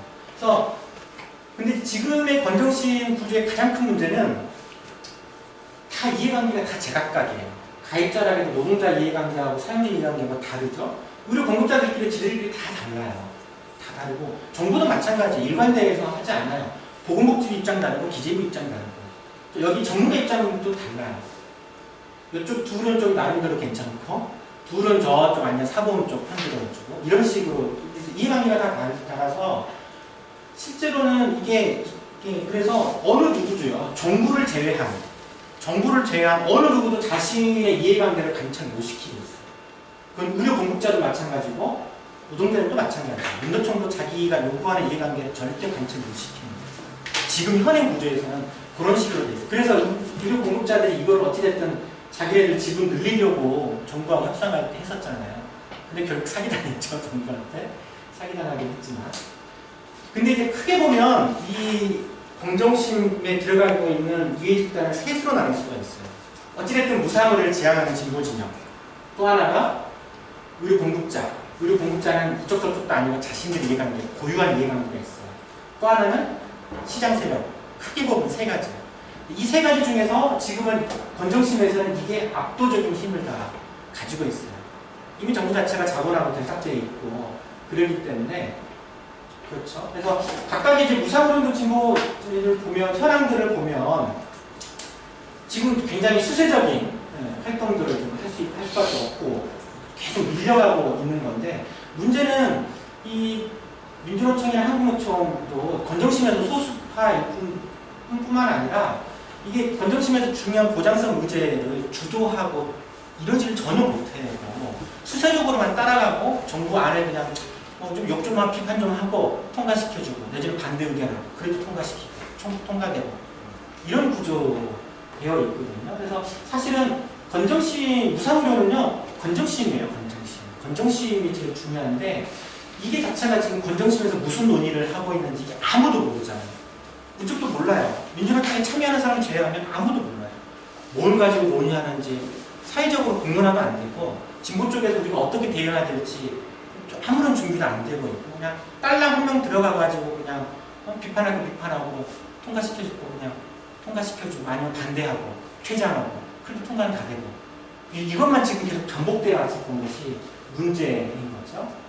의료 공급자들이 잘 아실 거고 그래서 넘어가겠습니다. 읽어보시면 되겠고 우리 민영화 진영이 지금 다수가 차지하고 있는데 또 경총 같은 자본 세력에 대한 말할 것도 없고 건정심의 보험자본 세력들이 꽤 들어와 있어요. 공식적으로 지금 사보험사, 민간의료 보험회사들은 건정심에 안 들어와 있는데 예를 들면 아까 시민단체 분으로 다른 사회 시민회의가 있었던 우타 그쪽에 들어간 사람이 보험자들한테 이해관계자예요. 그런 식으로 지금 들어가 있어서 이들은 당연히 보장성 확대하는 건 무조건 반대하겠죠. 그럴 수밖에 없는 구조인 거죠. 박근혜 정부가 말할 것도 없는. 그 바른사회 시민회의 그게 이제 하나의 시민단체 아니겠어요? 어떻게 선정된 거예요 이게? 이명박 때 바꿨죠. 근데 이 건정심 가입단체는 복지부 장관이 결정해요. 이거 그냥 지명하는 거예요? 예. 그럼 정권이 바뀌면 바꿀 수 있어요. 한국 소비자단체 협의회 이것도 그냥 지명한 거예요? 예. 그러니까 법으로 이제 예를 들면 시민단체 대표, 뭐 자영업자 대표 이런 식으로 할 수 있는데 그 시민단체 어느 시민단체로 선정할 거냐는 보건복지부 장관이 결정. 그럼 말이 안 되네. 그거 자체를 어떻게 선정할 건지가 공정성을 가져야 될 거 아니에요? 네. 거기다 근거가 없어요. 그냥 장관이 결정해요. 그럼 내만복이라는 단체를 지정할 수도 있고. 그렇죠. 근데 이제 그건 이제 내만복은 이미 단체로 지금 돼 있고 등록을 아무 데서 안 받아줘요. 복지부도 안 받아주고 기재부 쪽에서 안 받아주고 행안부에서 안 받아주고 그러고 있어서. 그래서 저는 이후에 이제 무상의료를 시행하려고 하면 게임의 룰에 충실할 필요가 있다. 우리가 무상의료를 어떻게 할 거냐? 두 가지 경로가 있죠. 첫 번째 경로, 정권을 잡아서 추진한다. 정권 잡아서 추진하면 됩니다. 어렵지 않죠. 정권 잡아서 그냥 하면 되죠. 건정심에서 다수의 힘 가지고 밀어붙이면 된단 말이죠. 근데 이건 고양이 목에 방을 달리죠. 문제는 그래 기존의 무상의료 로드맵이 이거 있단 말이죠. 민주노총당에 정권 잡아서 이렇게 할 거야 라는 건데 지금 그게 안 되는 상황이에요. 계급 역관계 지금 수세적인 상황에서 계급 역관계 운이적인 조건에서는 가능하겠지만 지금 굉장히 역관계 자체가 뒤집혀져 있는 상태에서 지금 당장 뭐 10년 안에 진보 쪽이 무슨 권력 잡기는커녕 지금 지금 존재조차도 좀 유지하기 힘들어지는 상황이지 않습니까? 그래서 이거 불가능하다는 거죠. 그러니까 중요한 거는 지금 현재 계급 역강제의 열세라는 조건 속에서 우리가 어떤 전략을 가져갈 거냐라고 하면 그때는 이 건강보험이 가지고 있는 게임의 룰에 충실할 수밖에 없다라는 거죠. 건정심의 구조 속에서 우리가 어떻게 그 속에서 개입해가고 정치를 해나갈 거냐라는 거죠. 그래서 저는 현재 시기에는 이건 건정심이다라는 거고요. 그래서 또 이 건정심에서 무상으로 추진하기 위해서는 반드시 사회연대적 보험용어 인상 전략을 갖고 있지 않으면 건정심 구조에서는 불가능하게 돼 있어요. 이걸 채택하는 순간 가능해요. 제 판단으로는 충분히 가능한 부분인데 건강보험 하나로처럼 그 보험료를 인상을 하자, 우리가 더 내겠다라는 얘기를 예. 반드시 하면서 그래야지만이 그렇죠. 그런 때만이 가능해요.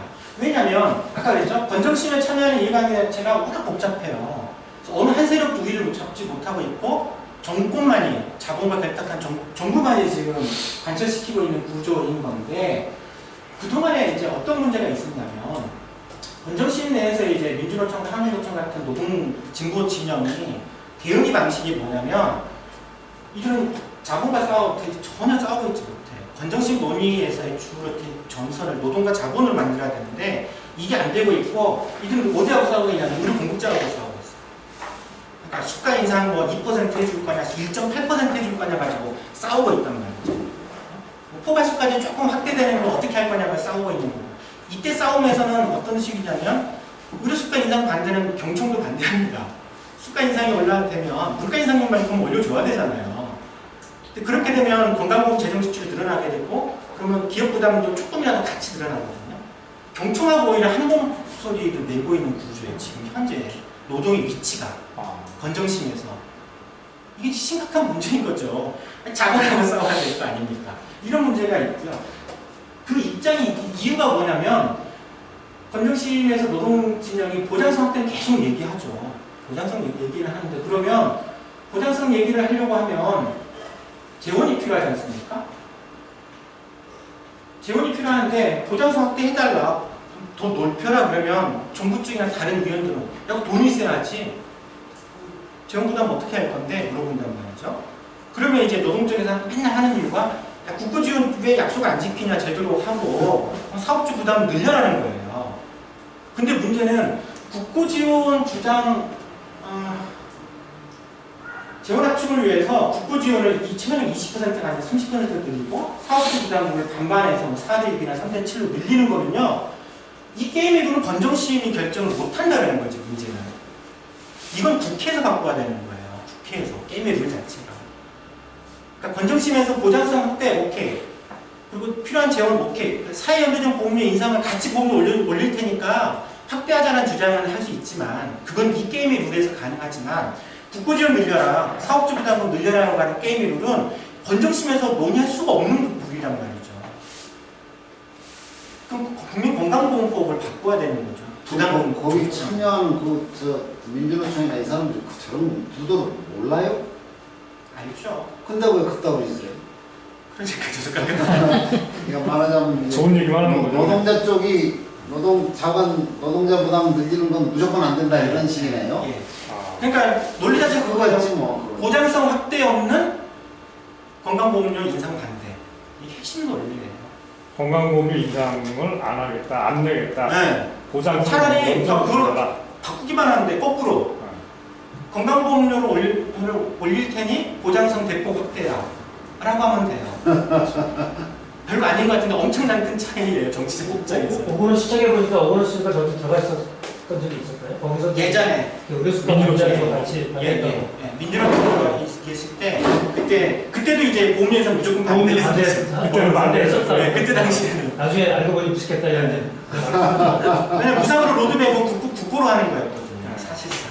그래서 이거는 이런 게임의 룰을 바꾸는 걸 건정심에서 논의할 게 아니기 때문에 현실성이 없는 주장으로 치부되고 그냥 뭐 맨날 하는 소리 이렇게 하고 넘어간단 말이죠. 그리고 지금이라도 좀 교육시켜서 바꿔서 집어넣으면 안 되나? 지금 있는 사람들 교육하면 안 돼요? 그래서 입장에서 재원을 그래 우리가 보험료 더 낼 테니까 이거 다 딴 데 쓰지 않게 다 보장성으로 확대해 해달라고 하는 순간 하게 되면 이게 이제 게임의 룰이 완전히 바뀌어 버립니다. 그때 되면 어떤 문제가 어떤 식으로 대립구도가 되냐면요. 가입자 내에서 노동과 자본이 이제 적이 되죠. 그 순간 노동자들 올리겠다라고 하는 순간 자본이 부담해야 될 게 4.4조예요. 아까 건강보험 하나로 방식이라면 현재 모든 기업이 내고 있는 법인세의 10%를 더 내야 돼요. 법인세가 40조 조금 넘기 때문에.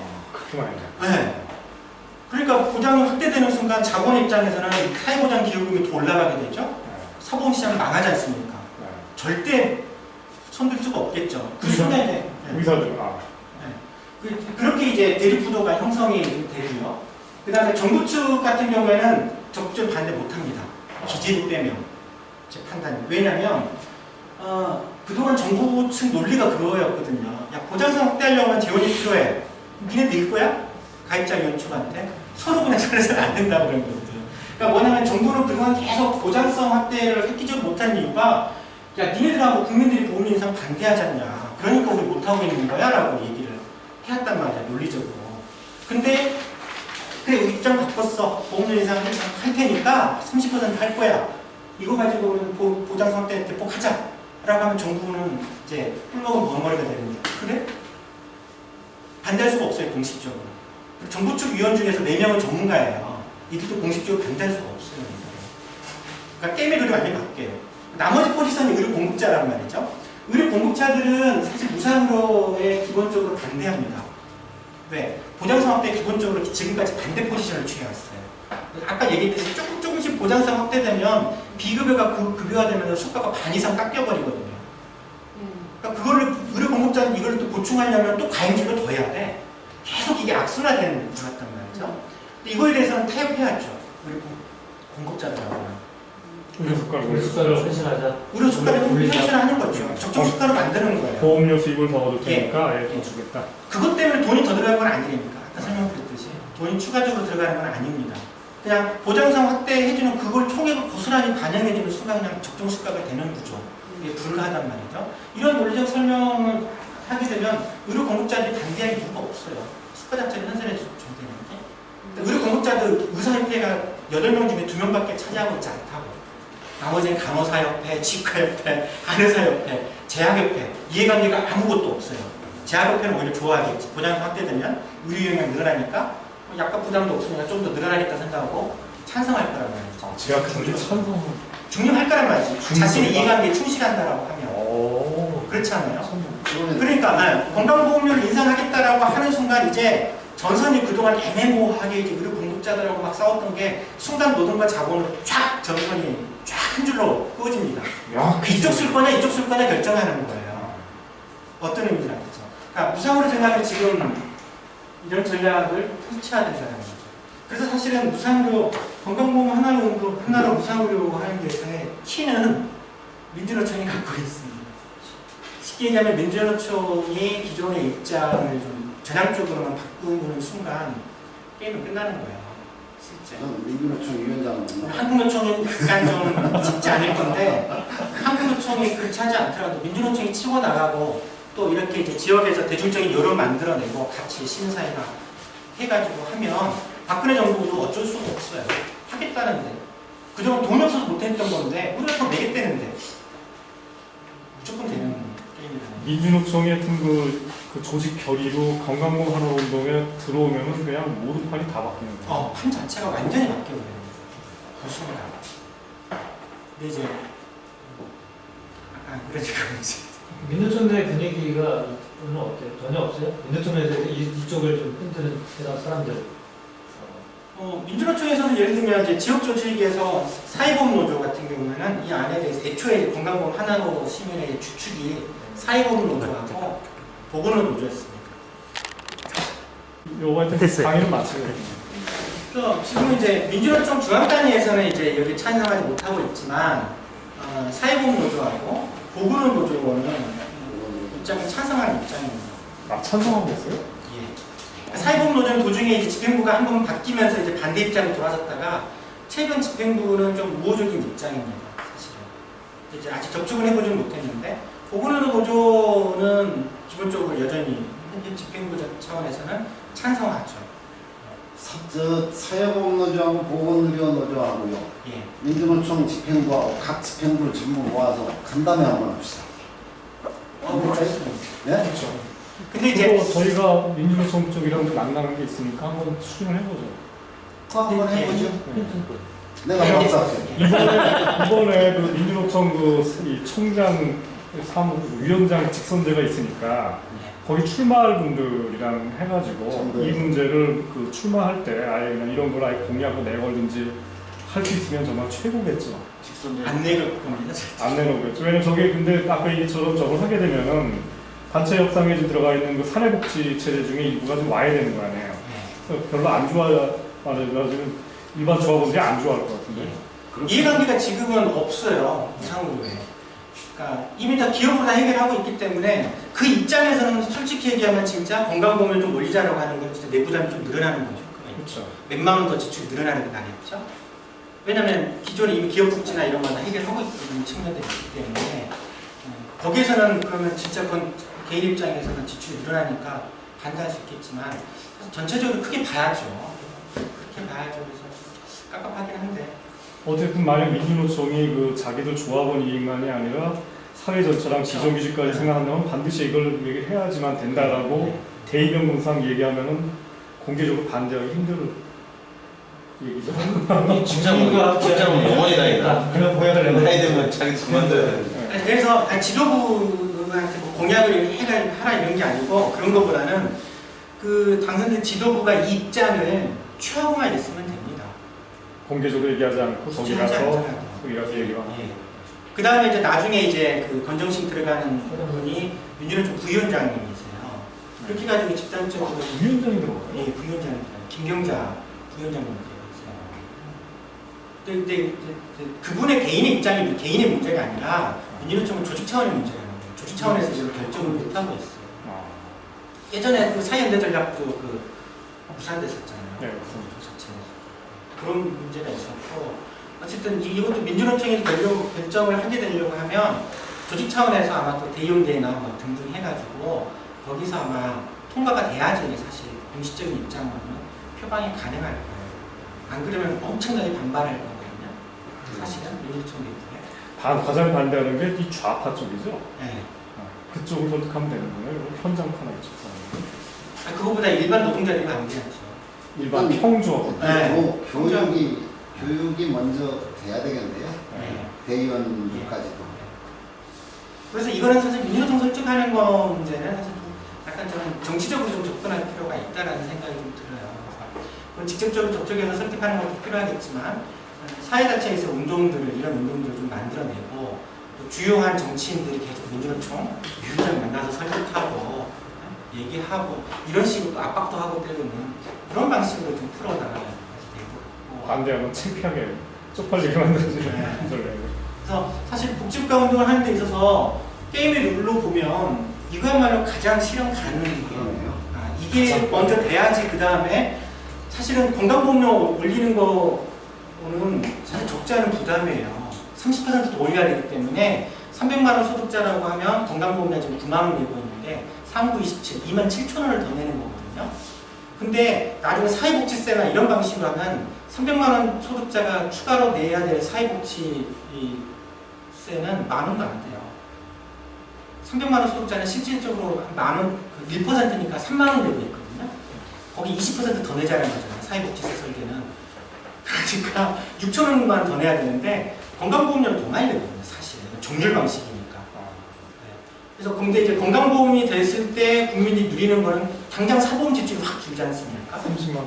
네, 사보험 지출이 확 주니까 거기에 되게 커. 그 다음에 의료 이용할 때 본인 부담이 확 줄기 때문에 전체적인 의료 지출 효과가 크다는 걸 느끼는 거예요. 이 경험이 있어야 되는 거죠. 아, 내가 건강보험료 올렸더니 받는 혜택이 사실 더 크네. 국가에서는 마찬가지구나. 이런 인식들이 생기겠죠. 어차피 사회복지나 이거는 국회에서 작업이 통과돼야 되는 거죠. 사실은. 근데 이거는 이제 그렇지 않더라도 현재 게임의 룰로도 충분히 가능하다는 거죠. 이런 전략을 좀 갖는 것이 지금 현 시기에서는 유일한 돌파구다. 말하자면 집권하기 전에도 야당 상태로도 가능하고 민주노총만 마음을 바꾸면 바로 그냥 그냥 끝나는 거예요. 지금 이렇게 힘이 없어도 가능하다고 예, 봐요. 윤희로증 결정해가지고 정권 잡으면 아주 간단한 게 저는 그래요. 나한테 건강보험공단 이사장 시켜달라. 그래서 1년에 30억만 공익광고로 찍어가지고 이 내용 민간으로 보고 비교해가지고 하잖아요. 게임 끝나는 거죠. 국민들이 보는 순간 마저 다 동의하는 거예요. 지금은 무상으로 건강보험 하나로 설명을 하는 게 너무 쉬워요. 왜 실손보험 지금 얼마 지출하고 있냐 이 얘기만 하면 되거든요. 그거하고 지금 건강보험 보장률이 62%잖아요. 30%만 되면 368이지 않습니까? 그럼 80%가 되는 거잖아요. 이것도 쉬워요. 네가 내고 있는 거에 지금 30%만 더 내면 그럼 소득이 얼마냐? 기껏해 2, 3만 원 아닌 더 내기만 하면 실손보험 이렇게 10만 원, 20만 원씩 내던 거 당장 안 내도 된단 말이죠. 가격 같은 얘기도 사라지고. 그러니까 사실은 굉장히 설명한 논리가 오히려 쉬워요.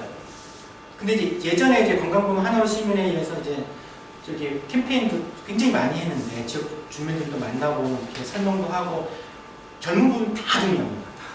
이거 맞아요. 꼭 해야 돼요. 보험료 좀 더 내더라도 이거를 해야 되라고 다 동의하는데 나이 지긋한 어르신이 와가지고 삿대질 하시죠. 지역가요. 소득도 없는데 재산 때문에 보험료만 20만 원씩 내는 거 가지고 근데 여기서 내가 더 내라고? 뭐 하는 거야 지금? 이렇게 따진단 말이죠. 그 문제가 중요하군요. 네. 그때 아주 심각하게 느꼈어요. 부가체계 문제에 대해서. 그래서 이제 그때 당시에 이제 그 책 쓰면서 의료보험 절대로 들지 말라라고 책 쓰면서도 그래서 부가체계 개편을 소득 중심으로 해야 된다는 걸 굉장히 크게 강조해서 책을 썼었던 거죠. 그럼 일단 요 강연은 요걸로 끝나고 또 다른 테마니까 그건 그다음. 예. 나중에 좀. 그럼 이걸로 네.